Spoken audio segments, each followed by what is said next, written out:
He's a skilled assassin between the ropes. A boxer's mind in a bruiser's body. Lennox would have been a challenge and a threat for any heavyweight champion in history. His talent is unquestioned. His life, the subject of constant speculation. He's not gay. They had this thing that he wasn't British. Except when it counts.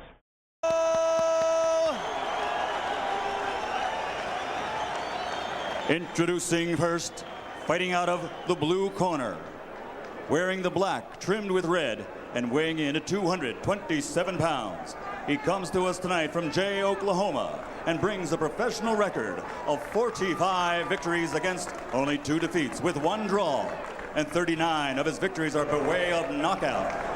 In his career, he holds victories over Razor Ruddock, Pinklin Thomas, and Big George Foreman. And he has captured 2 championship belts from the WBO and the IBC. Ladies and gentlemen, introducing a 2-time world heavyweight champion, Tommy the Duke Morrison.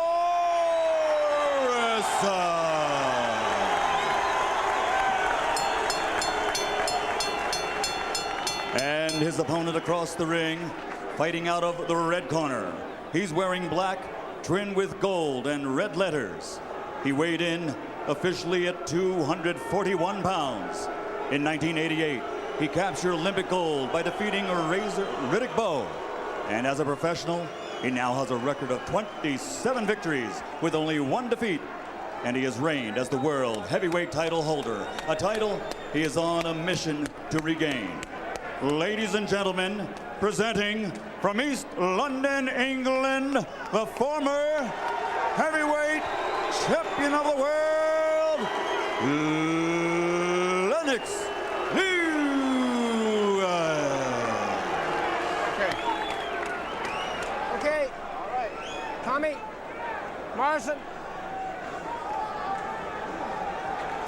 All right, listen up. If he goes right here, Tommy, right here is going to be all right. We've already gone through all the instructions. Expect a tough, clean fight. Protect yourself at all times. Any questions here? Any questions here? Let's get it on. These fighters are not so much at a crossroads as at an intersection without any stoplights, and everybody is looking for a big collision. Yesterday, when we met with them, Lennox Lewis made a big point of telling us that he has learned since the McCall fight how to ease his way into a bout, not looking for the big punch from the outset. Tommy Morrison has made a big point of saying, I don't think I can outbox Lennox Lewis. I don't even think it's worth trying. But he did outbox George Foreman a couple of years ago, and there are some of us who still expect to see some of those in and out tactics. I think Morrison made a very good statement, because with Lennox using this jab like he is, it's going to be very difficult for Morrison to outbox him. The weight that Lennox has added looks good. He is not too big. He's gained weight in all the right places. It must be mostly in his legs, because I cannot tell from his upper body. His upper body looks good. Lewis trying to land the right cross, has missed a couple of them so far. Morrison not able to open up and throw much yet, as Lewis is keeping him at bay with the jab.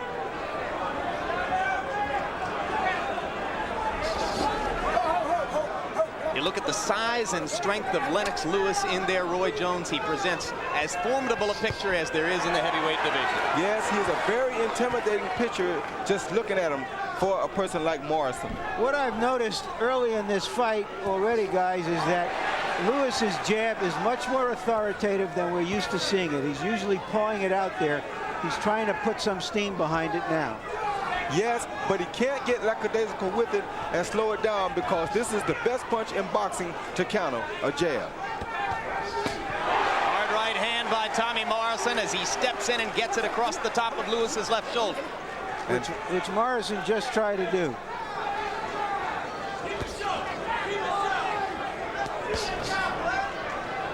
Lewis is old, and most think bad habit is to leave the jab laying out there and measure his man with it. And the reason that they think this is a bad habit is because the best time to hit a guy, like I said, is when his jab is extended.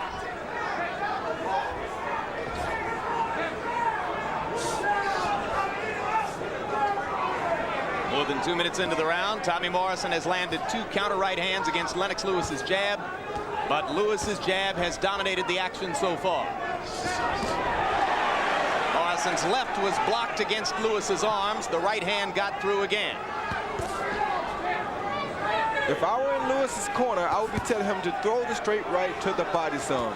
That would move Tommy Morrison's hand, and that would create an opening for the right hand to the face. Lewis finding an inviting target for the jab so far.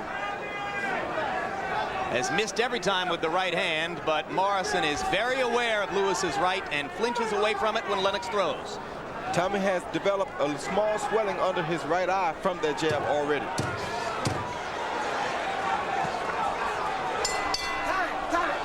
Another right hand miss as the round comes to a close, and a relaxed Morrison allows himself to go to his knees. Lewis pushing him on the back of the head. Keep working the jab. You're going to find him. He's really cautious. He felt the power, and he's not coming in. He's staying back. Just keep working the jab. Everything will happen. He may be getting away from him, but sooner or later, you're going to get close enough. You'll figure out instead of taking it over, you get close enough, maybe take it right on up underneath. But keep working the left hand. He can't get his attack going because he felt the power of the jab. So let's work on the jab. Everything will fall in place. It's a little high at times. After you throw a combination, you make sure you come out low. Okay? So ultimately, you're going to see that right hand coming all night long. All right? Let's take it away from him by using more jabs, more sevens. Double up on your 7, look for the body. Double up on your 7, look for the body. A little more speed. Lewis is trying to do 2 things. One, you see his right hand is high. He's ready for the great left hook that Morrison does have. And secondly, it's that jab. He's trying to force an opening rather than merely wait for an opening as he has often done in the past. There he was holding the left hand out there as he tried to land the right hand over the top, but he threw 52 snapping jabs in round number 1, and that kind of activity can only be a product of Emmanuel Stewart's reworking of Lennox Lewis's fighting style. That's the right hand that Lennox threw right then that I'm saying he should throw to the body. That way, later in the fight, if he starts to tire, Morrison will tire too from these body shots. If he punches to the body at all, Roy, it's a big step forward. One thing we've noticed in Lewis's past fights, he seems to forget constantly to go to the body. Morrison seems to be forgetting that same thing right now, though. He should be working Lewis's body as well. He's the shorter fighter here. For him to have an advantage, he should throw more body shots that can bring Lewis's hands down. Morrison almost sneaked the left hook past Lewis's right hand. It was partially blocked. Lennox Lewis beating Tommy Morrison to the punch with the jab. Tommy just hasn't gotten his jab going because Lennox's left hand keeps coming out. And if I were Tommy, I wouldn't throw many jabs at Lewis because Lewis is looking down over Tommy's left hand. If he throws a jab and leaves it out a second too long, Lewis will counter. Thunder with the right hand over the top.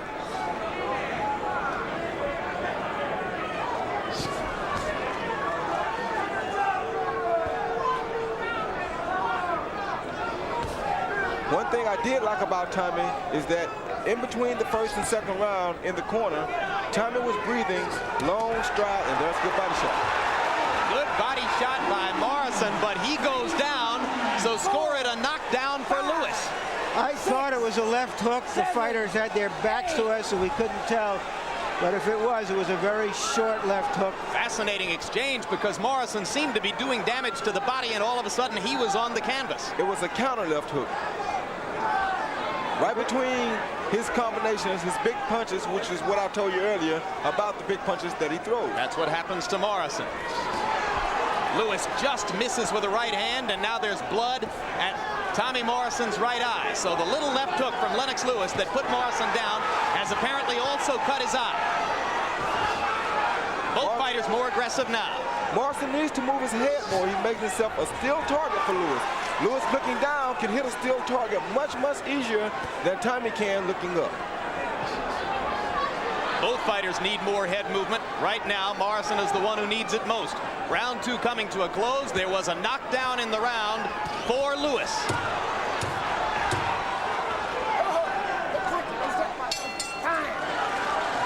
This is the best Lewis we've seen in a while. Much more measured, less wild, better footwork. Much better footwork. Okay.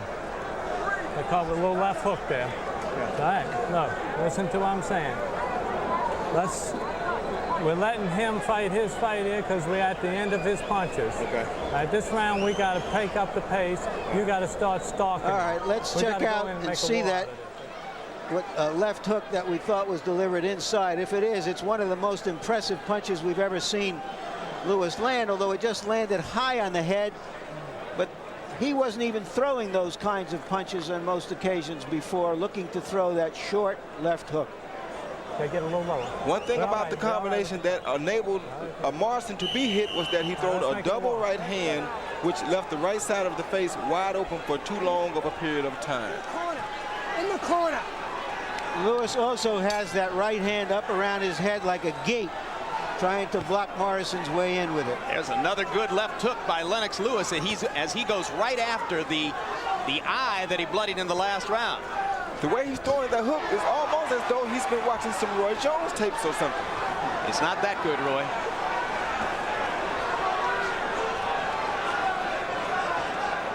Morrison landed a straight right after the opening exchange, but Lewis still able to keep Morrison out at the end of his jab for the time being. Lewis must be careful here. He throw the wild punch then. He shouldn't get wild because that's Tommy's game. Tommy needs to throw the wide punches because he's reaching up.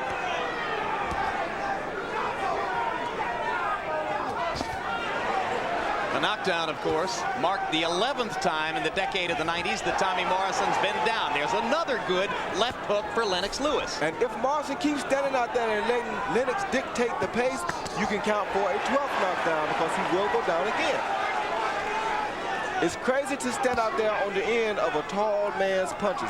He has more leverage out there. It's harder for you to hit him from out there, and you're in his punching reach, and he is not in yours. So how is Tommy going to get inside? He has to move his head and start trying to make Lennox throw decent punches so he can slip them and get inside. Once he gets inside, he has to stay inside. That right there is not the place for Morrison to be. So far, he has not been able to slip Lewis's jab. He's eating it, and as long as that's the case, he won't get inside. Well, there he's inside. He can block the jab, go in, but he can't throw 2 and 3 punch combinations because Lennox is doing something smart. He's punching between Morrison's punches, which is what I told you would be a problem for him. Let him go, Lennox. Let him go, Tommy. Lewis landed a downward canted right hand there. Not full power.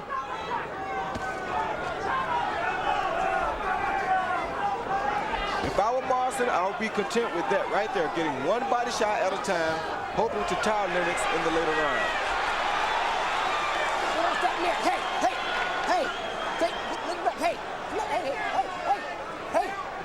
Get off that neck. Come on, let's go.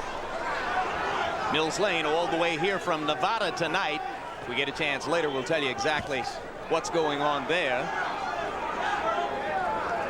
New Jersey State Athletic Commissioner Larry Hazard looking to nationalize officiating in the sport. He says bringing in a Nevada referee for this fight is one step in that direction. I can tell you one more thing that I can see. Morrison is getting a little closer to Lennox. This means that Lennox may be getting a little tired in the leg department. Morrison, I thought, landed a big but grazing right in that exchange. Watch the heads in there. Both get off that neck, Lewis. Come on. Third round coming to a close. Relatively cautious round for Lewis.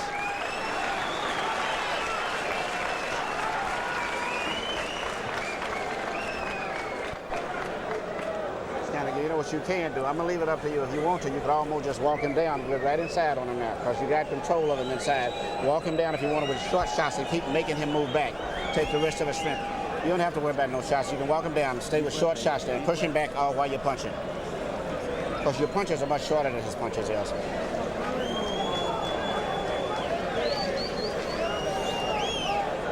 You got to make it happen, Tommy. You're high on me. You're high on me. I need you lower. I need you lower. You got to sit down on that hip, get the weight on the ball of the front foot. All right? Head movement as you're coming in. Constant head movement. Coming in, head movement? Yes.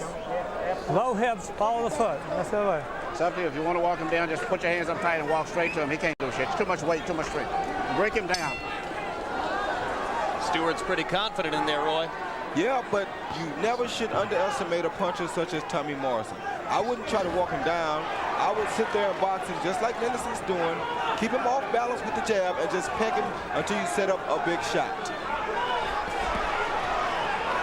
If you've been as successful as Lewis has been up to this point, why would you change it? Why wouldn't you just wait for the big one to come to you? It's almost like backing a cat into the corner if you put your hands up and walk him down. You're going to make him fight him much harder than he is doing right now. There's a right hand by Morrison. He's got a mouse under his left eye, but he's starting to connect more and more frequently with those right hands as he steps inside. Body shot landed, uppercut partially blocked by Morrison. Lewis short with the right hand.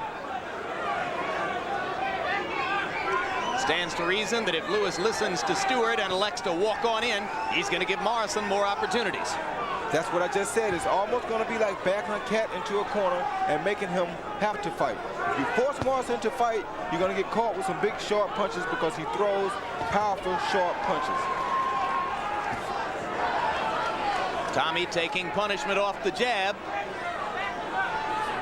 More and more, it looks like Morrison was correct when he said there was no way he could outbox Lennox Lewis. Yes, and I said that at the top because if Lennox uses this jab like he's doing, then there's no chance of Morrison outboxing him. He should work on trying to counter that jab. Lewis reaches forward and grabs Morrison. Bill Slane gets him at the distance again, and Lewis landed a right hand.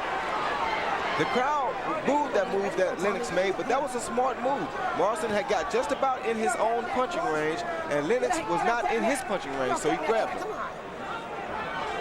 Kind of ring awareness Lewis has not always shown in his career. You put this talent together with real knowledge, and you've really got something, but that's always been the case. Another thing I see here, Lennox's jab is starting to look like it's falling slightly. If it falls, he'll have to be very careful after it comes back. It's falling on the way back. If it falls, he'll have to be very careful of that right hand right there. And that's what Tommy just tried to do, countering over the jab with the right hand. All right, one step back. One step back clean. Here we go. Come on. Lewis landing more punches. Morrison maybe landing the harder shots, although there was another hard left hook by Lennox Lewis. He's never been noted as a left hooker. It's been his most effective blow tonight.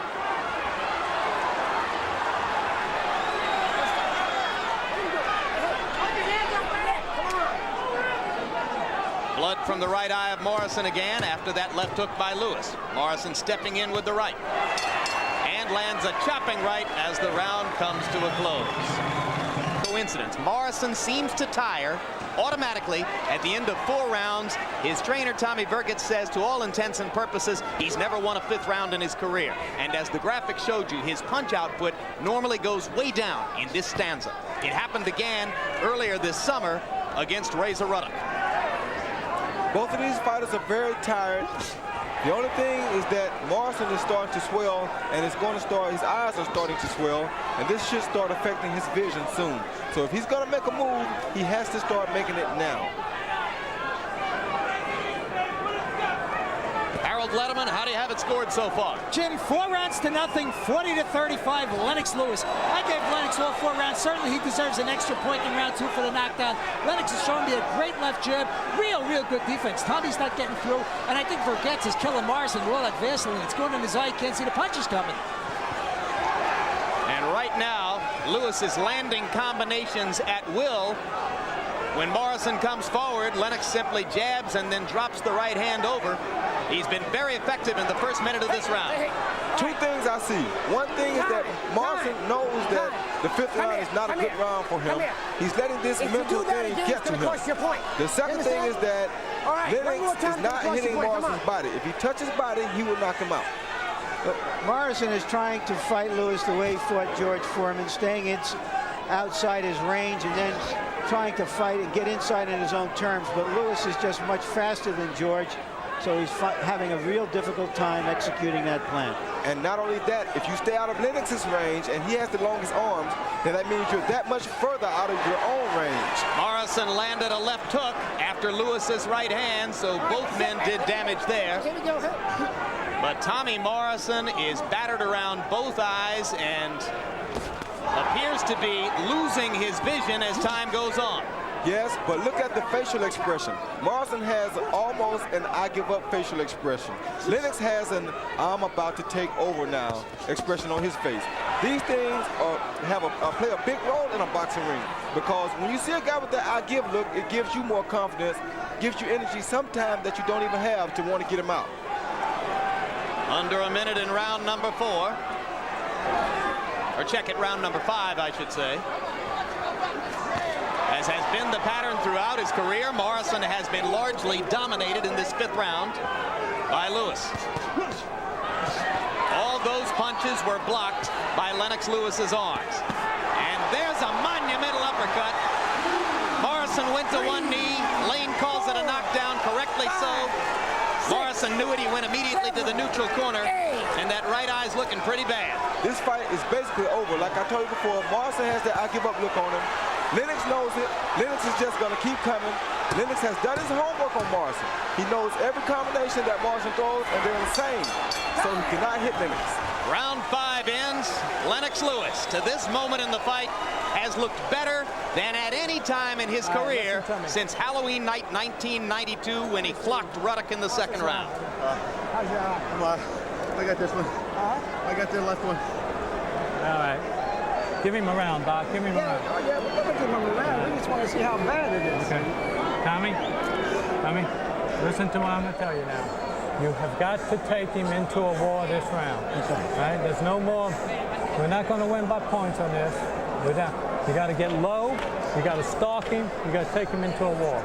Okay? Nice, tight, low, controlled combinations. He's thrown a lot of long right hands, Lewis, in this fight, as we've often seen him.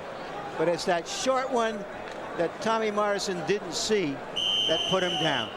Like I said, Lennox has done his homework on Morrison.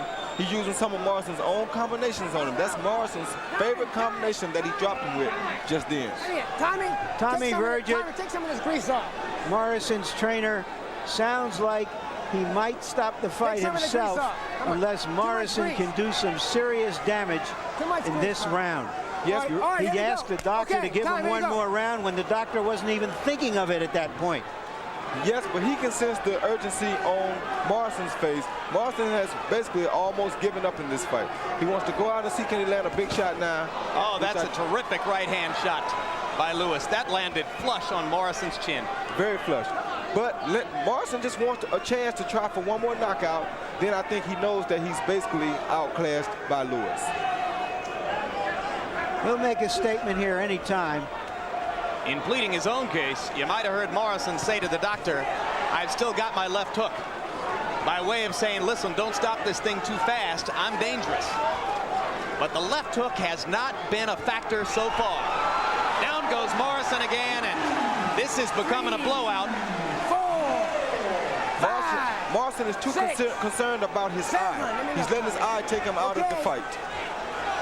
3rd knockdown of the night for Lewis. And Lennox begins to showboat just a little bit. Now he comes back to the jab, popping it and bringing it back the way you're supposed to. This was the round that Morrison stopped Ruddock after taking a terrible beating. Lane's getting very close to a stoppage here. You get that sense. Down goes Morrison again, and I wonder if Mills has seen enough. There is no 3 knockdown rule in effect. That's the 4th knockdown of the fight, and that'll do it. A terrific performance by Lennox Lewis. Defensively, he kept that right hand up so that he completely neutralized Tommy Morrison's outstanding left hook. His jab was harder than we've seen it before, more purposeful. He fought a perfect fight for Lennox Lewis. Emmanuel Stewart has been saying for the past few months, there isn't a heavyweight on the planet who could last 8 rounds with Lennox Lewis. Now that obviously has a touch of hype in it. Well, it has a touch, but the hype that it has is to give other heavyweights the message that he is willing to challenge anybody to go. And that's a sign of a great champion. Had Lennox fought Riddick Bowe back when both of them were champions, I think one of those guys would be the world heavyweight champion right now today. Yes, the unchallenged king of the division. That should have happened in early 1993. For a variety of reasons, it didn't. Now, Let's take a look at the first of the 2 knockdowns in this round. Roy Jones. Lennox, like I said, has sensed the feeling of urgency on the face of Morrison, so he know all he had to do was hit him. This first one, that's the jab that really did the damage. That shows you how weak mentally and physically Morrison was. It's another look at the first knockdown, and the jab bothered him there. You can see that Morrison was concerned about his eyes at this point, and once again you'll see the jab do the damage there, followed by the finishing right hand that put him on the canvas. Now here's knockdown number 2, Roy. Knockdown number 2 is almost the same thing I did to Pat Zinza. He let Morrison punch till he had him tired. Morrison thought he could walk out of an exchange, but he couldn't. He wasn't out of the range of Lennox.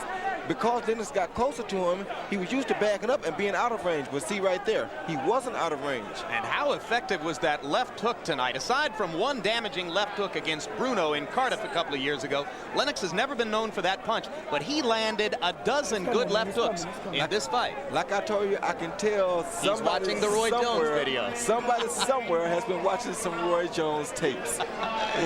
When you throw it right, what a dramatically effective punch it is. Let's go to Michael Buffer for the official particulars. KO victory. His march to regain the heavyweight championship continues. The winner, former heavyweight champion, is a special presentation of HBO Sports.